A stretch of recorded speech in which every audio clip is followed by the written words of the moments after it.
بسم اللہ الرحمن الرحیم۔ رمضان کا مہینہ برکتوں کا مہینہ، رحمتوں کا مہینہ اور اللہ کے قریب ہونے کا سنہری موقع۔ لیکن اسی رمضان میں ایک جملہ بہت زیادہ سننے کو ملتا ہے، روزے میں تو سونا بھی عبادت ہے۔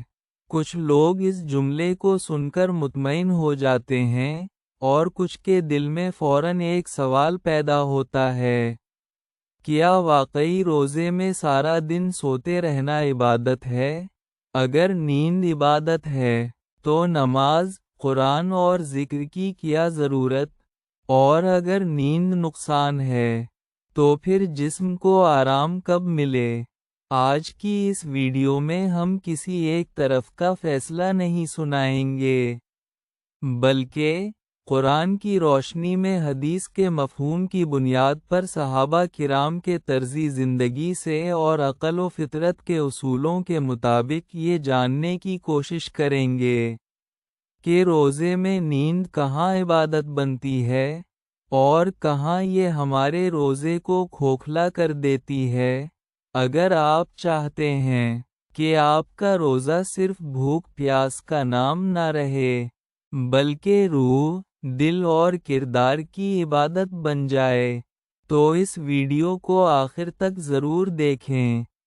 روزے کا اصل مقصد کیا ہے؟ سب سے پہلے ہمیں یہ سمجھنا ہوگا کہ روزہ رکھا ہی کیوں جاتا ہے۔ قرآن ہمیں واضح جواب دیتا ہے، اے ایمان والو، تم پر روزے فرض کیے گئے تاکہ تم میں تقوی پیدا ہو۔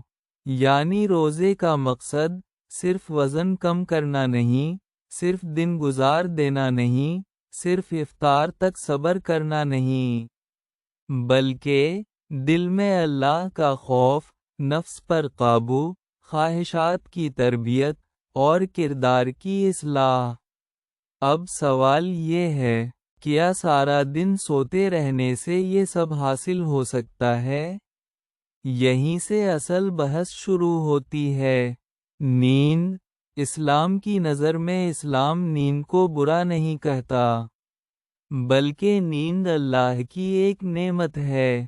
قرآن میں آتا ہے، ہم نے تمہاری نیند کو آرام بنایا، یعنی نیند جسم کی ضرورت ہے، نیند ذہن کی بحالی ہے، نیند انسان کو دوبارہ عبادت کے قابل بناتی ہے۔ اسلام نہ رہبانیت سکھاتا ہے، نہ جسم کو نظر انداز کرتا ہے، لیکن ہر نعمت اگر حد سے بڑھ جائے تو نعمت نہیں رہتی، آزمائش بن جاتی ہے۔ روزے میں نیند عبادت کب بنتی ہے؟ یہاں ایک نہایت اہم اصول سمجھنا ضروری ہے۔ اسلام میں اعمال کا دارومدار نیت پر ہے۔ اگر کسی شخص کی نیت درست ہو تو عام سا عمل بھی عبادت بن جاتا ہے۔ مثال، اگر کوئی شخص رات کو تراویح پڑھتا ہے، سحری کے لیے اٹھتا ہے، فجر کی نماز ادا کرتا ہے، دن میں روزے کی کمزوری یا تھکن کی وجہ سے کچھ دیر آرام کر لیتا ہے، اور اس کی نیت یہ ہو، میں آرام اس لیے کر رہا ہوں تاکہ عبادت بہتر طریقے سے کر سکوں، تو ایسی نیند جسم کو طاقت دیتی ہے، عبادت میں خشوع پیدا کرتی ہے، روزے کو آسان بناتی ہے۔ یہ نیند عبادت میں مددگار، نیت کی وجہ سے ثواب کا باعث بن سکتی ہے۔ صحابہ کرام کا طرز عمل، اگر ہم صحابہ کرام کی زندگی دیکھیں تو وہ دن بھر جاگتے بھی تھے، کام بھی کرتے تھے، جہاد بھی کرتے تھے اور عبادت بھی، لیکن وہ پورا دن سوتے نہیں تھے، نمازوں سے غافل نہیں ہوتے تھے، وہ آرام کرتے تھے لیکن غفلت نہیں کرتے تھے۔ روزے میں نیند نقصان کب بنتی ہے؟ اب آتے ہیں اس پہلو کی طرف جس پر اکثر لوگ توجہ نہیں دیتے۔ اگر کوئی شخص فجر کے بعد دوبارہ سو جاتا ہے، ہزہر عصر کی نماز قضا ہو جاتی ہے۔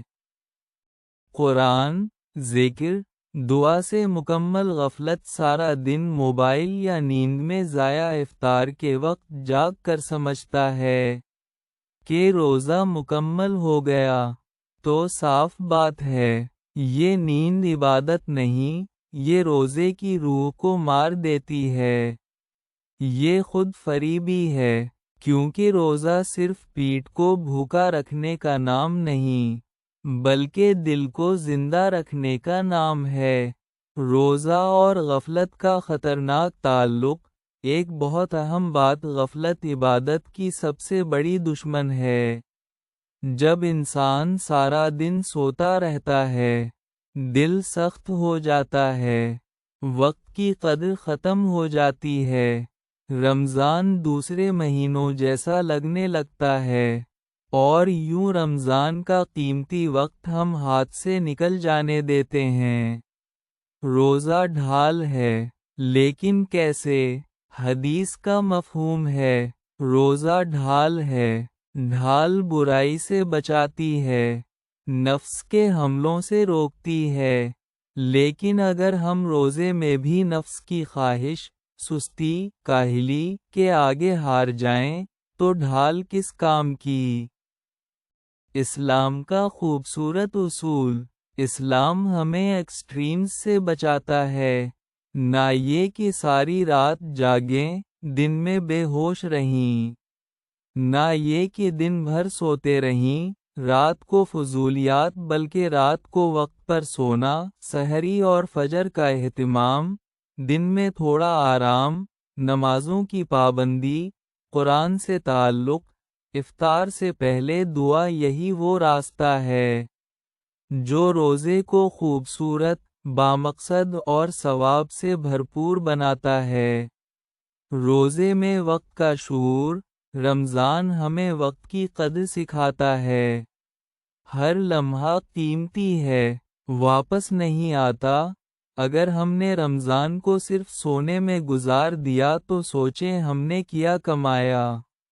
ایک افسوسناک حقیقت، بہت سے لوگ رمضان کے بعد کہتے ہیں، پتہ ہی نہیں چلا رمضان کب آیا اور کب چلا گیا۔ یہ کیوں ہوتا ہے؟ کیونکہ ہم نے رمضان کو جاگ کر نہیں سو کر گزار دیا۔